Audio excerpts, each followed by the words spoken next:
Stop stop బండి పక్కకు the. అరే తీయవయ్యా, ఆడ సారున్నాడు, కాగితాలు తీసుకొని కలుపు. ఏం లేదు సారు, అంతా కరెక్ట్గానే ఉన్నది, కావాలంటే చెకింగ్ చేసుకొనిరి. ఇగో నలుగురం ఉన్నాం, నువ్వే చూసి, లేదంటే బండి ముంగటికి పోదు, నీ ఇష్టం మరి. మామ ఆడున్నారా, ముంగట ఏదైనా షార్ట్ కట్ ఉన్నదారా అని అంటుంటారు.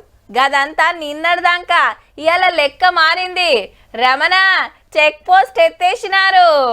బోర్డులు తీసేసిండ్రు, బారికేడ్లు గుంజేసిండ్రు, సిగ్నల్లు బంద్ చేసిండ్రు. మొత్తానికి మొత్తం చెక్ పోస్టులే లేపేసిండ్రు.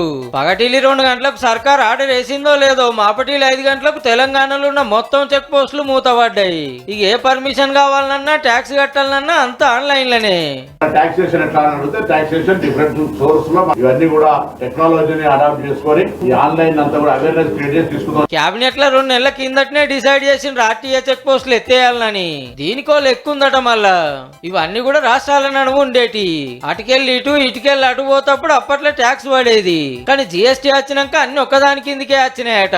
కాబట్టి చెక్ పోస్ట్ లెక్కర తీరిందని చాలా రాష్ట్రాల్లో ముందే తీసేసిండ్రు. మన కాడ ఇంకా అట్లనే ఉండేటోరకు బండ్లనాపి పర్మిట్ ఉన్నా లేదని, కాగితాలు చక్కగా లేవని, ఓవర్లోడ్ అని, అదని ఇదని పైకం గుంజుడే గుంజుడు. ఈ నడుము ఏసీ బోళ్ళు చెకింగులు చేస్తే గేట్ ఎత్తిన బండి లెక్క రువ్వడి గురుకుతుందట అవినీతి.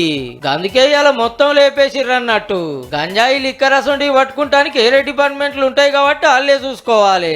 ఏ ముచ్చటెట్లున్నా చెక్ పోస్టులు మూతపడ్డందుకు కొందరు ఆఫీసర్లు ఏడుపు మొఖాలు పెడితే బండ్ల ఓనర్లు మస్తు మురుస్తుండొచ్చు.